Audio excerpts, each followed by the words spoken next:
So ayun guys, good morning at ang oras natin ngayon ay alas 9 na. Tanghali na. So naghahalo tayo ng simento. Ayan. Dahil papalitadahan natin yung niliaut natin kahapon. So yun, samahan niyo akong gumawa guys. So let's go. So ayun guys, at ito na yung ating niliaut. Ginagawa na natin.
So yun guys, at yan ang ating nagawa.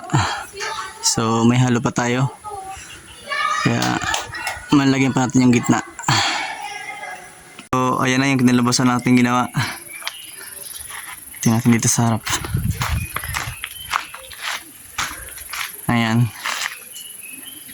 So baba na lang, no. So ayan guys, at ito na yung ating nagawa. Ayan. Kita nyo. Okay na. Ayan. So, yung baba na lang. Ang wala pa. So, ito lang yung nagawa natin. So, ito, nakaangat to. So, may nosing siya. Kaya ganyan yan.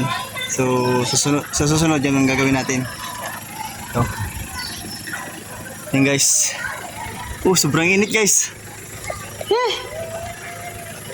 So yun lang guys, at bababa na ako dahil sobrang init. Yung hanggang dito na lang guys. Salamat.